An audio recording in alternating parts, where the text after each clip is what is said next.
What time is it? 9:42. Oh, so I'm just gonna get started then. So,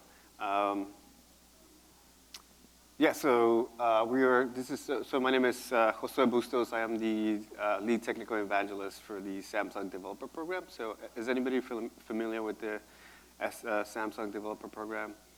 A little bit similar to other programs like Google, Apple. They have their own proprietary programs. For us,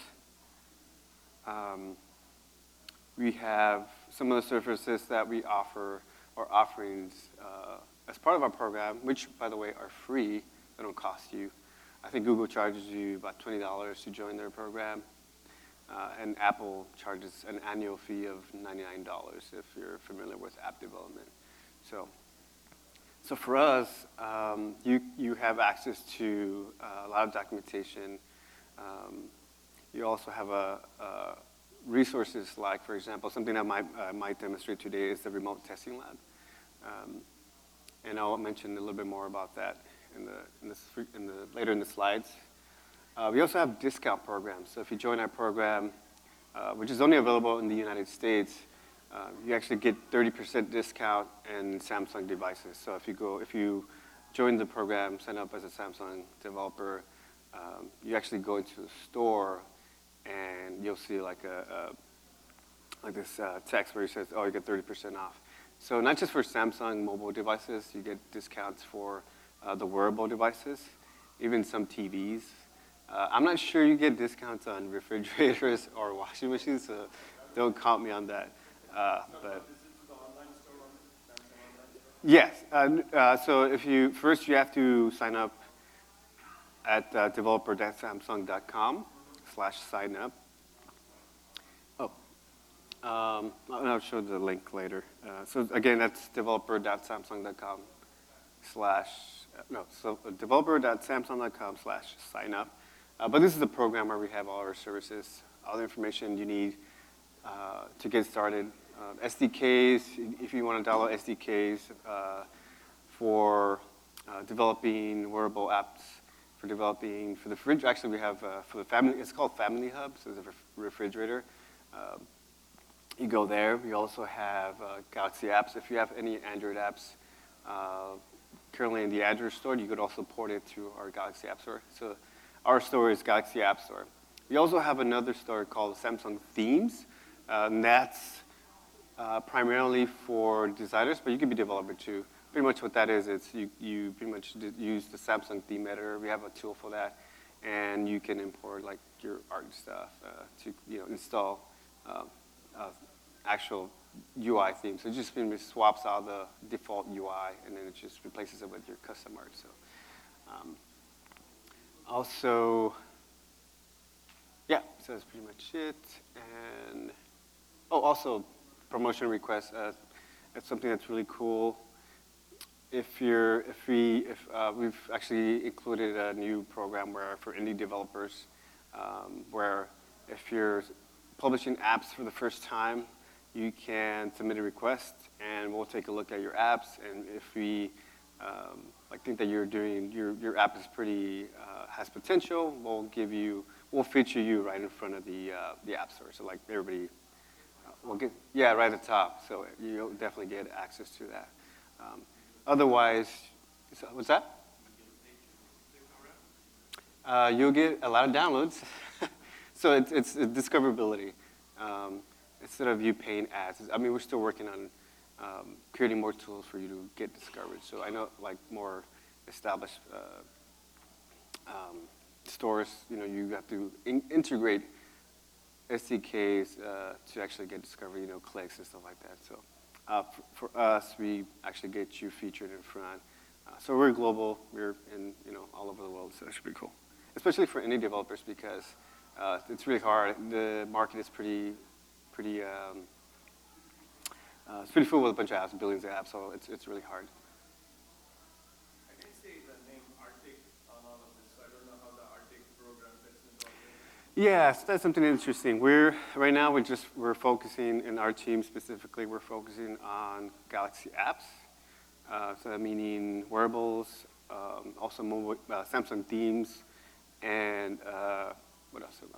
watch faces as well. So if you're interested in developing applications for the cloud, ARTIK Cloud or modules, you could definitely give me your name and I could point you in the right direction. Otherwise, you can visit the website artik.io. I mean, it started with ARTIK about a couple of years ago. Oh, okay. But then ARTIK Cloud got rebranded as SmartThings Cloud, I guess? They ended up merging. So it's still, I think it's ARTIK Cloud, but it has I think back in the cloud and services those services have merged. So I don't know how the rebranding is working. But Wearables are the example as the cloud. You go to the ARTIK Cloud. Yeah, so you would have to go to the ARTIK portal website to actually start developing, getting access to the APIs, et cetera, et cetera. So, yeah. So today what we're going to be covering today is our Samsung wearable devices. So I'm going to be passing around this Galaxy Watch, which is the new watch that Samsung just came out with. I'll just hand it around if you want to take a look. Also, we'll go into the Tizen IDE and just launch it, open it up, and we'll play around with it. We'll create a really simple, basic wearable app and mention the programming language that you need to actually develop that. And then I also mentioned publishing apps, some information after you're publishing your app to give you some information. Yes? On the previous slide, it said stream code 101. Yeah. No, it's just, yeah. Those are just some of the services. Stream Code 101 is pretty much like sample code, tutorials, everything to just get you started. Pretty high-level stuff. Sprints, pretty much, just like anything. So it's kind of similar to what I'm doing today. That's what Stream Code 101 is. Publishing your apps, mentioned some of the processes on how you can publish your app after you finish developing your application. And then I also mentioned Remote Testing Lab, which I think is really cool. It's a free service where you can get access to an actual physical device remotely. And you can use it to test not only APKs with mobile devices, you actually can use wearable. You can actually get access to physical wearable devices remotely to install and prototype your wearable devices. And at the end, we'll get to build an app. So, Samsung wearable devices. Currently, we have, if you haven't been following the news, Samsung just came out with their new Samsung Galaxy Watch series. We have 3 versions. They all come with LTE and Bluetooth. There's 2 sizes, 46 millimeter, which is the one you're holding, and we have a 42 millimeter, which is the black, and the rose gold, which is a little smaller than that. They all have calling capabilities, where you can actually call somebody. You don't have to use your phone. Also has 4 gigs of internal memory. So if you want to install a lot of watch faces or apps or music, you have storage for that. Has Wi-Fi capabilities, GPS, NFC as well for payments, accelerometer, gyro, barometer, the heart rate monitor, ambient light, and it's all running on the Tizen 4.0. Is anybody familiar with Tizen? A little bit? Okay. I'll mention a little bit about Tizen. What Bluetooth chip do you use? What's that, GPS? What's that? No, the Bluetooth chip, the radio, is that? Bluetooth low energy? No. So who is the hardware manufacturer of the BLE chip? I'm not sure, but I can double. Oh, you know what? I think that the ARTIK module might be in here, but I'm not sure yet. Let me verify. 5.0? No, it says It's 4.2 right there. Yeah, no problem. But yeah, I think the ARTIK modules might be in here, but let me double check. It could be one of the. Samsung itself manufactures the Bluetooth chip. That's its own Samsung own chip. Not sure. I think for sure memory, but I'm not sure the Bluetooth. It could be some other OEM manufacturer. So I think some of you might have some of the older models now that the new one is out, it's the old one. So the Gear S2 models, this is what they look like. We had the Bluetooth version and the Classic. The Classic had the 3G, also had calling capabilities. The Gear S3, I think some of you might have it today. There's two models, the Classic and the Frontier. Frontier, I think, had the calling capabilities, GPS, all the device sensors. And the Classic had the Bluetooth version, no calling capabilities, but has Wi-Fi and GPS, heart rate monitor, etc. The Gear Sport, I think at the low end, I think it's just for the. I think this one was made for all the health and fitness, like demographic. So really specific, targeted to that demographic. So only Bluetooth, basic device sensors, and again, Wi-Fi, GPS, and NFC. So if you haven't seen the actual hardware, it has a really basic user interface functionality. It's pretty straightforward. There's a bezel, bezel on the hardware. We could just if you turn left, you'll access your notifications. If you turn the bezel to the right, you'll get access to widgets. And if there's two buttons on the right side, depending if you're left-handed or right-handed. If you're right-handed, it's going to be on the right side.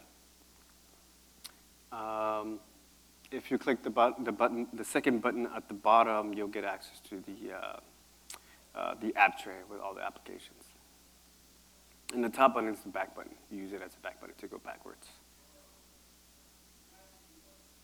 So the main types of activities Samsung wearables are used for, about 92% of them are using the watch as a fitness. Oh, thanks. You can pass it. Is this multilingual? Yes, it's local. Yeah, if you buy the watch in some other country, it'll definitely sync up with your language, all the language settings, localization. So it has it. Yeah. And if you're developing watch-based applications, there is localization APIs and stuff that you use. I think you might have to give it a permission. So yeah.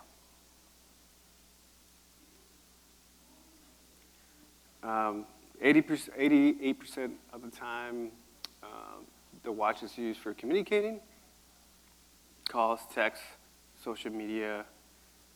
71% of the time, individuals are using it for utility, for reminders, payments, controlling your home in some kind of way or manner.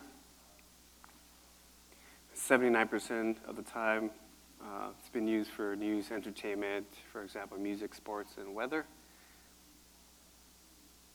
And the watch is able, I think, I forget what the website was called, but you can tap into whether, if the website or the company has APIs, you can tap into that and import that the weather information into your watch. So you can do that, of course.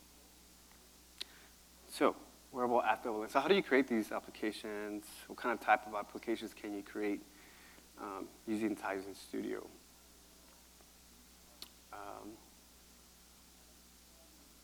So first, you can design and develop these applications using either one of these programming languages, if you're familiar with C++, HTML, CSS, and JavaScript. You could also use hybrid, which is a little bit of both native and web. And just recently, Tizen integrated .NET C#. Yes. One thing I also forgot to mention. I think if anybody use Visual Studio Code, yeah. So if you're a C.NET developer and you like Visual Studio Code, you can develop watch apps using that IDE if you don't want to use Eclipse. So Tizen Studio is based on Eclipse. I don't, well, you can, yes, yeah. I think in the future, hopefully, we will create some plugins where you can actually. It's a plugin like Visual Studio. You create plugins where you can. Yeah, for .NET, there's yeah. If you download Visual Studio Code and you go to developer.tizen.org, there's documentation where you can actually set up the Visual Studio Code so you can start developing for wearables. So wearable app types. There's two types of apps or watch apps for Samsung wearables. One of them is the companion app, which has two parts. So the companion app, if you can guess, has the standalone, and the other one is, which the standalone runs just on the watch itself, and the companion app runs on the mobile device. And they both talk to each other back and forth, getting and receiving, sending and receiving data.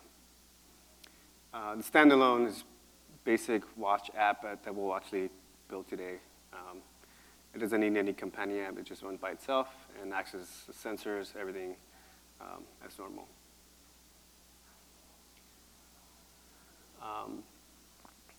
Also, within that, there's a few. So when you're actually navigating through the watch, there's a few app types within that. So the watch face app. So the watch face app is pretty much the first thing you see when you turn on your phone. It's pretty much the analog and or the digital clock app. The watch app, of course, if you press on the second button at the bottom on the right side of the watch, you'll get access to the app tray, and that's where you find all the watch apps. And the widget, when you turn the bezel to the right, you'll access a few widget apps where they'll display your heart rate monitor. It can display the step count. It can display the barometer if you enable that, etc. So, has anybody developed any apps in the past, like mobile apps, Swift apps, React apps, Xcode, Android? Similar process. Instead, has anybody worked for PhoneGap or anything like that, hybrid app development? Okay, pretty similar process, packages, the application. So this is called a WGT, which is a package specifically for Tizen that's installed on the wearable, on the hardware, and then it installs it onto the device. So again, all this information is available at developer.tizen.org. So there's developer Samsung and there's also developer Yes, Samsung. yeah, it's a little conundrum. Yes, majority of the APIs and information documentation is you can find it at developer.tizen.org. So. The same login works. So for developer.tizen.org, you don't need to sign up. Everything's it's free. You need to access it. It's pretty much just all documentation there. But for the services, for example, RTL, the discount, the Galaxy App Store, that's all happens at the developer.samsung.com. So publishing your apps, if you have, who has a Samsung phone with them? Anybody has a phone? So you might have visited the Galaxy App Store. You have a watch, so you definitely visited the Galaxy App Store. If you haven't seen it, this is what it looks like. This is the detail page. As soon as you publish your application, this is how it's going to look like. Same process with Google Play and Apple Store or the iTunes Store. You submit your applications. You supply pictures, description of your application, and obviously to monetize, you either publish it for free or you want to sell it for $2 and whatnot. So it's up to you. So yeah, going back to the promotion. So I don't know if you see the new Indie banner, that's actually a screenshot on the phone. If you're, for example, let's say you have a few apps that you have ready and you publish to the store, but you're not getting any traction, but you think you have potential, your app has potential. What happens is you send us a request, we get back to you, we say yes, you have potential, and we'll put you right in front of the featured section tab. There's three, I think there's numerous tabs. There's a feature tab. There's, what is the other one? I can't see. Watches, top, and I think it's categories. So as soon as you get promoted, you'll be put in the featured tab there. So either I think there's a few banners out there that we just put out there. One for watches, watch faces, and one for watch apps. There's two types. Once you publish app, do you have to specify which version of the phone it works in? Yes, all that information when you're uploading it, when you upload the WGT. So your app should work on the new phone? Yes. It's I don't if you build it in 4.0, I'm not sure if it's backward compatible. I know if you install it for 3, it'll definitely install on the newer devices. Yeah, I think. Yes, actually there's two tools actually to develop watch faces. The Tizen IDE, if you're more of a coder, and if you're non-coder inclined or technically inclined, you can use the GearWatch Designer. So you have both actually. So, but you can develop watch faces and apps using Tizen Studio. So, going back to the promotional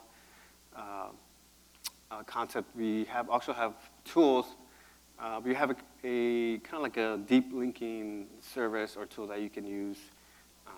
Again, if you're just starting out and you want more discoverability, you can actually post this link, we call it a Galaxy App Badge. You can post it on your social media accounts, for example, Facebook, Twitter, Instagram, your personal website, anywhere pretty much, anywhere your friends can put it on their website as well. The only caveat is that when they click on this link on a desktop, it's going to give you a oops page. So, yeah, if it's a non-Samsung device, iOS, I think it might work on the iOS. I'm not sure. That's good. Maybe. Who knows? So what it does is once you click on it, for example, if I was in I have a Samsung device, and I click on that link, it's going to go directly to your detailed page, your store. Yeah. So right away, you have full control of garnering more downloads and stuff like that. So again, like these two, I think these type of tools are also available in other stores and stuff like that. So yeah.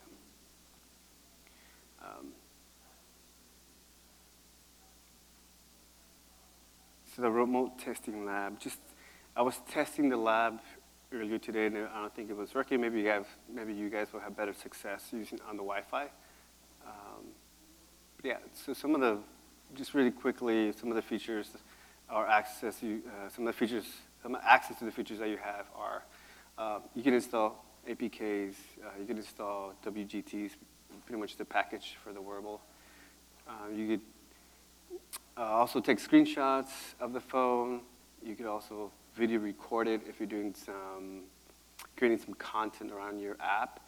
You could definitely screen record the device or the VM. Yes, it's a physical phone. It's like Also just like a screen capture or a screen like yeah. So there's a phone somewhere in the other room, and then there's a picture being brought back. Yeah, but you can actually, it's like Google, when you do Google Hangouts, and you want to access somebody's computer. It's kind of like that. Yeah. you can test it on multiple watches. Yes, exactly. We have the new Galaxy Watch, Gear S3, etc. And for the mobile devices, you have access to the Note 9. The Note 9 was just recently put up there. The Galaxy S9 Plus, S8 Plus, S8, pretty much all the phones.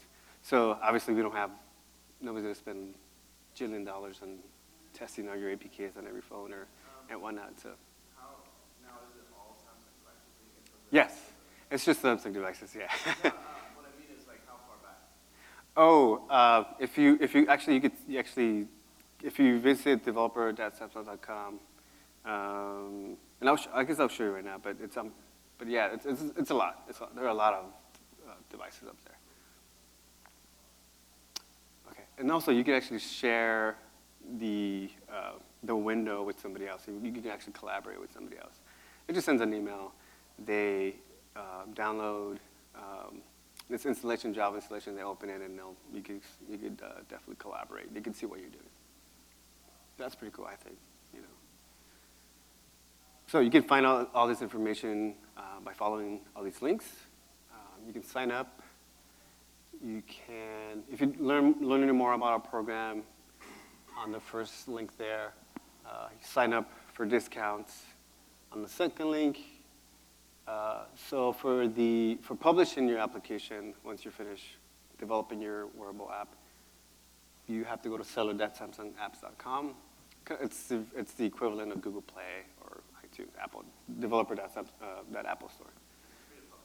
And it's free, yeah, it's free. So if you develop something today, you can publish it today and start making money. So the seller app is if you want to get it into the store. Correct, yeah. It doesn't matter if it's a paid or free application. Correct, yeah. So there is, if you're doing, I think there's a process when you want to do paid. You have to submit more information, like your company, LLC, or something like that. Just a few extra steps, a few more fields, actually. And then once you sign up and you're rolling, you're publishing apps, but if you run into some technical difficulties, something's not working, you can always submit a ticket and we'll respond within 24 hours. So, and I sometimes see those tickets too. So if you, yeah. So next, this is the fun part. It's actually building the app. Let's go. Come out of here.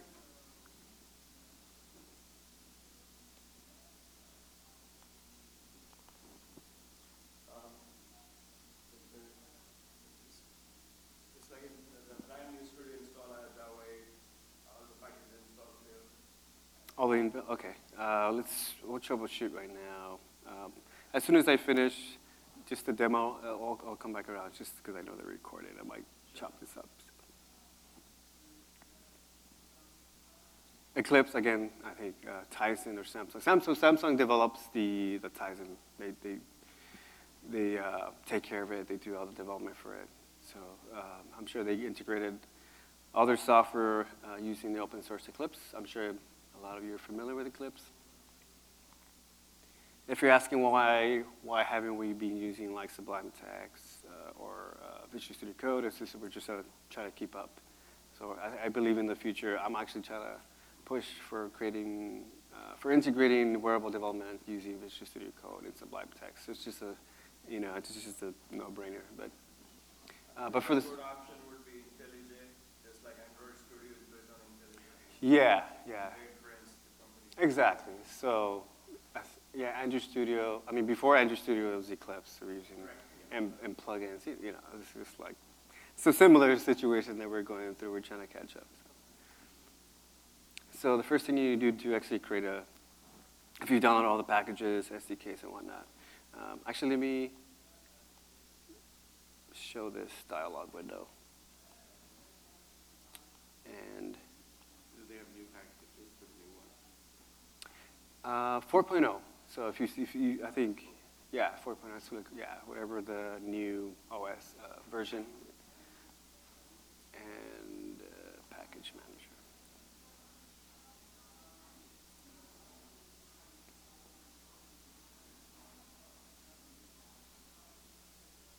So really quickly, I want to mention, so as soon as when you're downloading Tizen.ide, we want to make sure that you install all the proper packages. For this example today, we just installed the 3.0 wearable. Included in here are just the emulator, the native development, SDKs, and the runtime and debugging tools in order to develop your app. Extensions, the only thing that we need is our certificates. So what this means, this allows you to install applications on the wearable, on the actual hardware. For example, I think Android Studio and Xcode, they need you to create certificates on their platform. So similar situation. So, And when you actually creating, I'll show you this, the extra step is that when you create a certificate, you have to log into Samsung. So they took a page out of their, yeah, so to create. So just to make sure that nobody steals your application, it's yours. So it's just a lot of. But there's a debug certificate. A debug cert? What do you mean, like? Well, like Android, you can develop apps without publishing. Yes, yeah. And I'll show you right now. It's just, there's one for local and there's one for distribution. Yeah, exactly, yeah. Okay, and then I think that's it for now. And another cool thing about the Tizen, developer for Tizen, you have access to an emulator. I'm sure Tizen Studio has a bunch of emulators, Xcode has emulators, and Tizen also has an emulator. So I'm going to quickly launch that, create a new one. You have to disable Hyper-V to make this run. I've used this on a virtual machine and it worked just fine. No, but on the Windows 10 machine, you have to go in and disable the Hyper-V support. oh, because the conflict of the emulator. I'm not sure. I think it should be okay. I think it should be okay. If it's not, please inform us about that. So, and then we'll take note of it. Because some Microsoft wants Hyper-V enabled and some of the other ones wants it disabled. Yeah. Can't win them all. So I'm going to delete this really quick.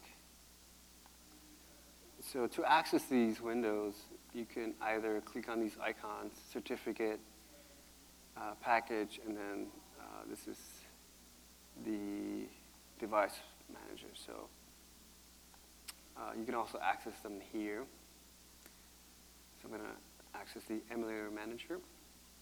Or you have a device, you could also use that too. So I'm going to create an emulator. This is the only one I have because that's the package I installed. That's the one you installed. Click next. Actually, this is down here. Oop. Just select that. It's the one selected by default. Click next. And to leave everything, you can leave everything as is. Click finish. And to launch it, just click launch.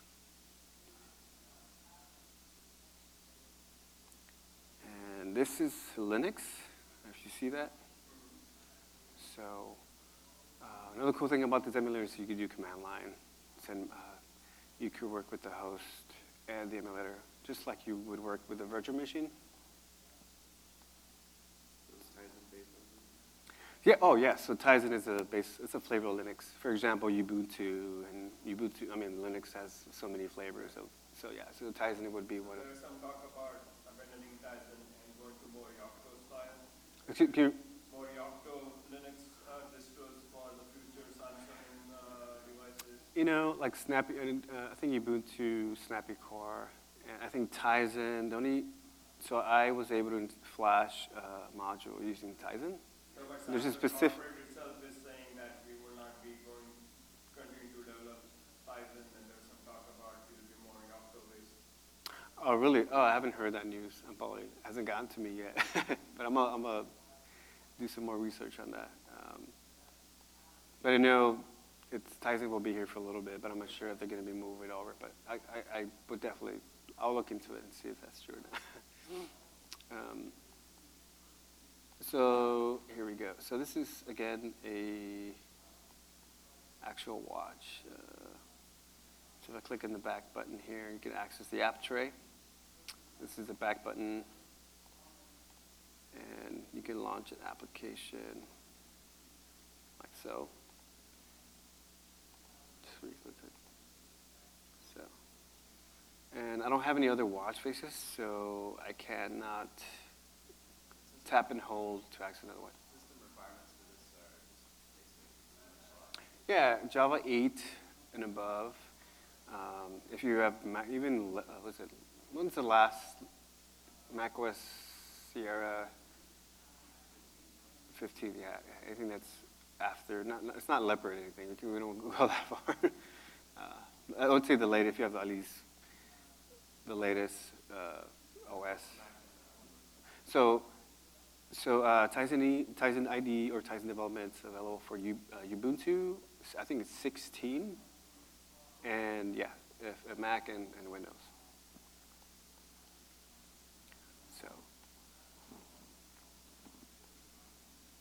Okay, so we have that ready, and one of the reasons why I launched the emulator is because we need to create the certificate. If I had it closed and I was creating a certificate, it wouldn't display me a UID, which is unique identifier, and I need that unique identifier to identify the device that I'm developing.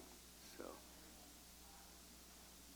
let's go ahead and create this new project. Today I'm going to use we're going to be using web technologies. So template, you can download, you can select the sample project if you want.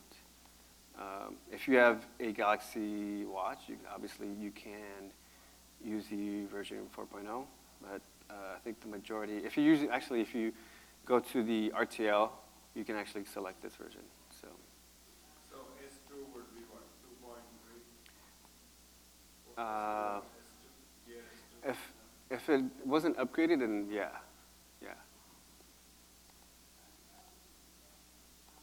So today I'm just going to use a basic template to demonstrate what we're doing today.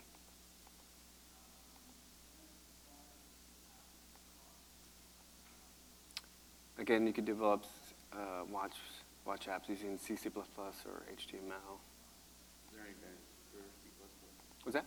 Is there advantages? Yes. APIs, a lot of hardware is limited to web APIs, only because of security reasons. So So you don't have as much hardware? yes, a little bit. I mean, just barely any difference, but yeah. Is there Bluetooth access from the web?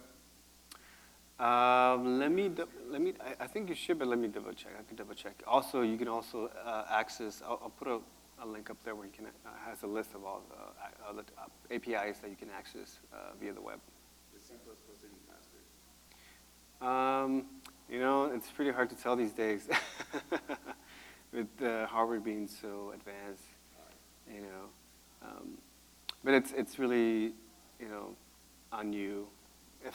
If you're more comfortable developing with C++, and I know I've heard of both sides of the story for so many years, and it's like you do what you do, like you love to do best. Yeah, whatever works with you best. Exactly. What's the capability of the processor? Say it's ARM equivalent to ARM M4 or ARM. I think so. I think it's pretty performant, and I don't know if you've looked at the watch. I think it's pretty good. Yeah, I'm gonna say it's pretty performant, and it can stand up to the other competing devices. So yeah, so this is what a basic project looks like. Pretty familiar, standard CSS folders, project tree, pretty standard here. The app.js file pretty much initiates, if you worked with hybrid or PhoneGap type of applications in the past, you can initiate your code here.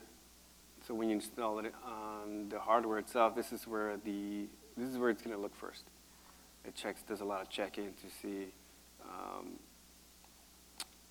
if you want to do all your pre-code here. Like if you want to access APIs in the store or some API on the server, you do it here. And again, developing your application really depends on your style and your workflow. And we're using a lot of vanilla JS here, so if you're comfortable using some modern type of JavaScript, you're more than willing. I had an individual ask me if he could do Babel, and it's like, I'm not sure. As far as I am concerned right now, it's just like very super basic. You could always integrate Babel in some kind of way, but it's up to you really. TypeScript or JSX, anything like that? It's not integrated into the Eclipse because again, it's a plugin. All those are plugins. Visual Studio Code. Somebody wrote it and they put it in there for you to actually are able to develop with it. Again, I'm trying to push Samsung to integrate those plugins into some form or way, so development could be more modern and It transpiles into C code after you do all this, No, it's just JavaScript. It runs in a, so it doesn't run inside the web browser. So Tizen has its own web runtime. Exactly. So it's not a web, it's not the Chromium per se, but it actually runs outside of it. And you still have access to APIs, hardware APIs. It's pretty it's standard W3C. Yeah. Yeah, so pretty basic stuff. So if you're wondering if Tizen uses any libraries or frameworks, they have developed a library. It's called TAU, which is Tizen Advanced UI. If you've worked with Angular in the past, it's pretty similar to that. TAU, Tizen Advanced User Interface, use for user interface. That's supported in this ID? Yes, yeah. It comes with when you create a new basic project. It comes with it. It comes with all the sample projects. You just drag and drop those files in there, and then I'll show you how to call it. Similar syntax in the HTML, and I'll show you that. It's really basic, but it's. Is there any support for Node packages? So going back to the Visual Studio Code plugin, that's a plugin that hopefully in the future will. So, but you can have Node, and then that will get downloaded to the watch, so you can use a Node package to do development. Just like when you do a React website, a lot of the stuff is really Node.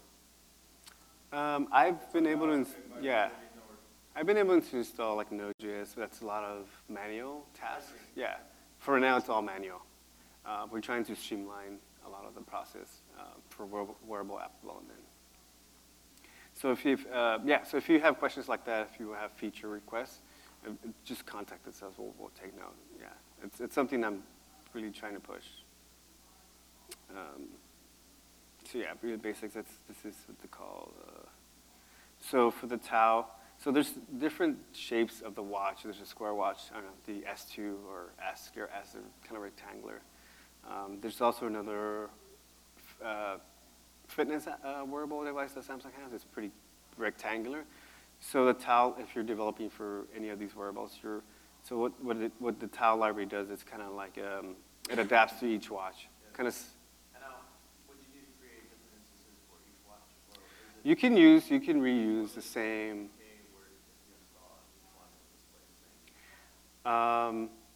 So you might have to do maybe one change to make it work. It's only because if you put a circle in a rectangle, you might see some of the black screen in the back, so like this. So, and I'll show you.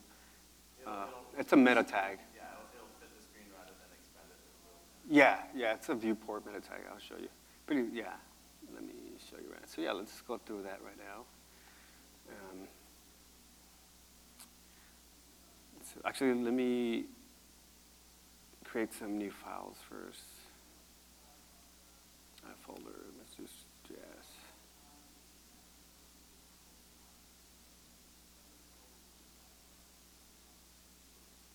Kind of similar to creating a website. Again, you have a different workflow, different way of. And I think that's about it. Oh no, custom.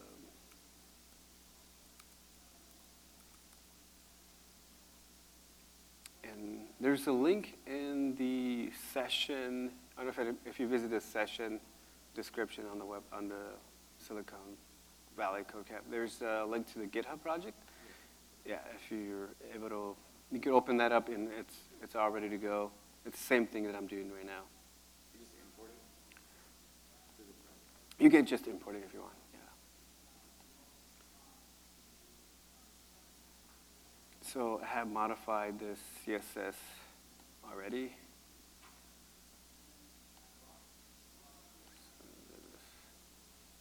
Yeah, what happened?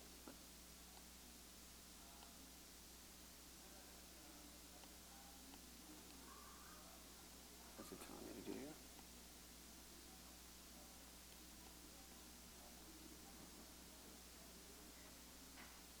Oh, this is why.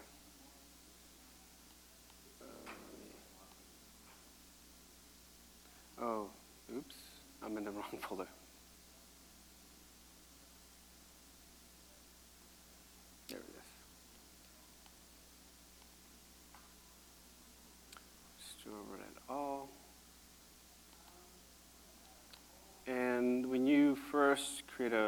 Tizen project. Let's see, where's my...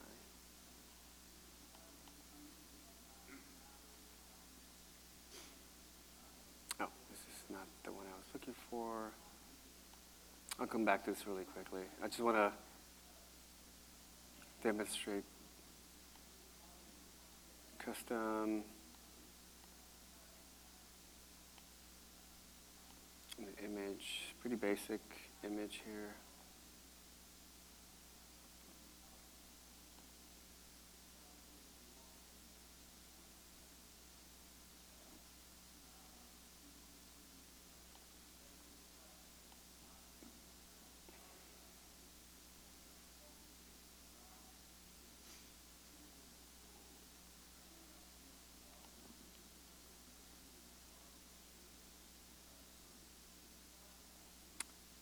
And I actually got the wrong ones. Let me...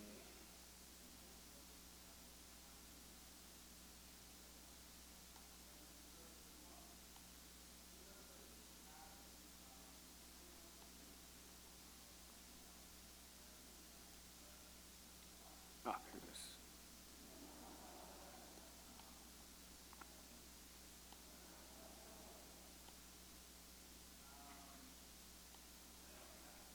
So everything from here to here is the default CSS that the tile library comes with. And like all the CSS files you worked with in the past, you can definitely overwrite them. So everything at the bottom, I overwrote. So I pretty much changed some of the properties and values. Basic UI page. So UI page is kind of similar to the Angular. They use the syntax in the index.html. Let me show you really quick what that looks like. So again, pretty similar syntax or similar process. So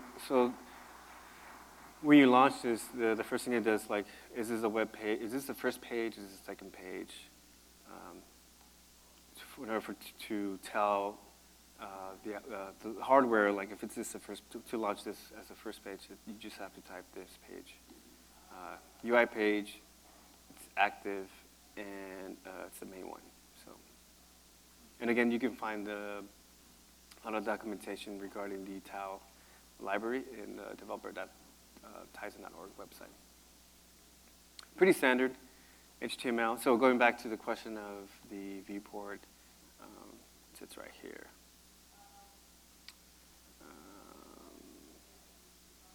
Close this really quick. It sits right here. This is where we tell whether it's a square or a circle. If it was running on that fitness wearable, yeah, the sports one, it's rectangular, we put like square, and then it'll definitely adapt to the device's frame there.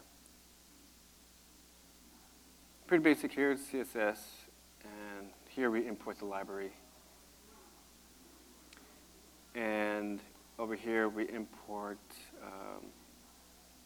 all the JavaScript in order for pretty much, so the hardware comes here first, all the initiation stuff, it tells everything, it's here. App.js, you initiate your application here. You do a lot of pre-code. And if you want to check for if there's any Wi-Fi, if the network's working, et cetera, et cetera. And it's just does a check for a battery. So. Now when you're developing, how it said in C and C++, and then joining like a web application. Yeah. Approach, can you use both while you're doing the same project? Yes, so if you're developing a hybrid application, for example, you can develop your UI using web, and you can tap into the sensor devices using the C. So you can create a plugin in C, C++. You use JavaScript to communicate to the C, and then it just goes back and forth. So PhoneGap does that really well. And if you're familiar, it's called Cordova now, Apache Cordova. So similar process. If you're familiar with developing that, it's definitely doable for sure. Yeah. So yeah, you can use different languages to develop the app for sure. So really quickly, I'm going to add our basic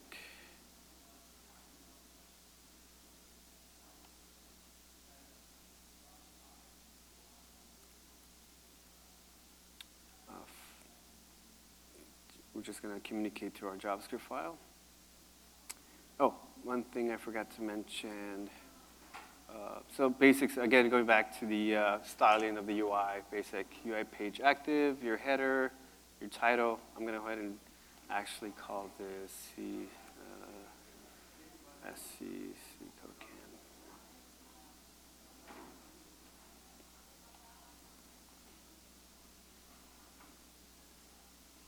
And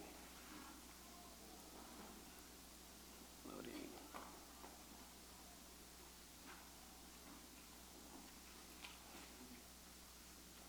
That's pretty much it. Pretty basic stuff to display data on your, actually there's one more step, but I'll bring that back later. Cool, so now let's jump back to our JavaScript code here. So if you go to developer.tizen.org, there's, again, going back to the device APIs, you have a whole list. So for this example, we're using the human activity monitor. So this is what we're using. And to call this method, we go to Tizen human activity monitor and the method, the name of it, which is, for this one is start recorder, start, and I'll go through this one more time. Record data, recorder data, etc. Okay, so pretty basic. This is all vanilla JavaScript. You can, the reason why I'm doing it this method is because I just want to show you the capabilities. And these methods are pretty straightforward. You can actually copy paste this from the documentation itself. So pretty basic stuff, variable step count for value. You could do a string or a number, it's up to you. The new date, epoch time, basic, just tells you the year, the day and the seconds, the minutes and the seconds. The variable query, the property here is the start time and the anchor time.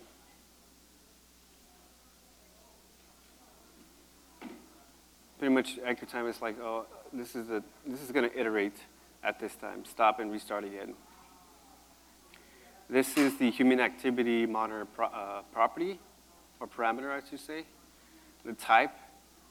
And we have two. We're using two here. This is I'm using the pedometer, and I'm using the wrist up. And I'll explain more about the wrist up. Pretty basic here. Function error. If something goes wrong with the application, we'll display it in the console. Unread function. This is where we actually access hardware data or hardware sensors. So we wanted to do is access the total step count of your steps, not while you're stepping, because there's two versions. There's two ways to access the data: is while you're actually walking and it's reiterating right there in real time, or you can actually access the total step count at the end, just give me the final step count. Pretty basics. In order to do that, we call this total step count. There's also just step count or steps. For this example, I'm just going to be showing the total step count. And this looks pretty familiar if you've worked with web development before. Pretty standard DOM document that get element by ID, and this is the ID. This is where we will display our data in our HTML. And once we grab that final step count, we put it back into the step count variable. So I'm going to go ahead and grab this, copy, paste this into the HTML. Support jQuery? I believe so. I believe so. I don't see why not. It's 2019. It should do that. I believe so. And then I'm going to go back here, just create a basic ID equals, what is it?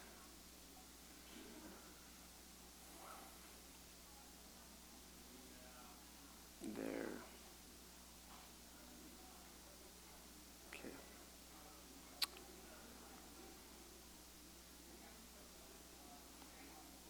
Did I save this? Let's save.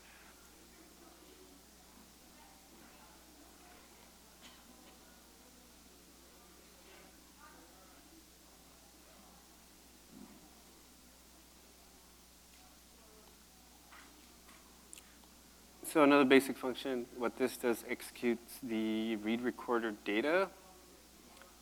It has 4 parameters, type, which is calling this pedometer. Pretty much it's the same thing as this. That's what it's doing. You can have as many, if you're working with different, as many, multiple sensors, it's up to you really how you want to rearrange your code. So I'm just using this as an example. But definitely if you have more than one, you could do it this way. And the query, obviously, for the iteration of, so what this does, it will stop at, I think, midnight and start again at 1 a.m. And your on read, on error, if everything works properly, it will call the on read, grab the data. If there's an error, it will execute the error function and display it in the JavaScript console. And I'll show you that in a few moments. Where was the declaration of the pedometer type option? Oh, here. Yeah. So that understands automatically. Yes. Native. Yes. So going back to the hybrid question, it's like it's integrated. In the web API, it's integrated, so it knows which one. Again, it has multiple. I think this human activity monitor API has wrist up and pedometer. I think there's another one, but I'm not sure yet. For sure, these two. And you can mix and match depending on what you're trying to do. And so, okay, so this executes, OnChain executes the access, the actual getting access of the sensor data, the total step count. Then here we need to execute or call the start recorder. So we can't call this one without actually start this one. So this comes first and this is the second. Oh no, take it back, it's the reverse. You start the start recorder and then start recorder, read recorder and then start recorder and then wrist up. So this one, what this does, as soon as you turn your wrist, it executes the wrist up method. So that tells the hardware. So it starts looking at the XY axes. It starts using the gyroscope pretty much. Now, can you simulate movement? Oh, I think the movement might not work, and some of the sensors might not work because it's an emulator. So, but I'm going to show you one feature that does work, and it's a step count. You could actually simulate step counts. And I'll show that right away. Everybody's here, everyone's here. Okay, so let's go ahead. Before I even launch this, there's one more thing I think I forgot to do. Let me double check actually. Hold on 1 second.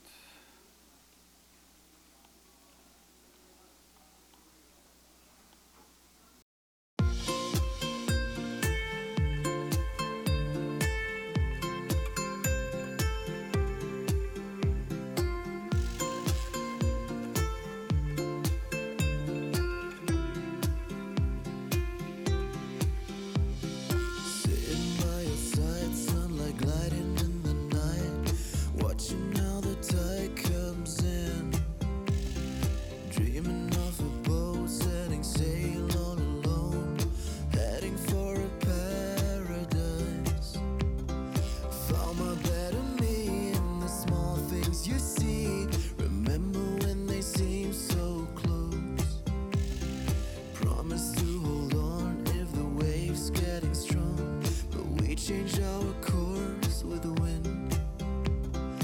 Found my better me in the small things you see. Discover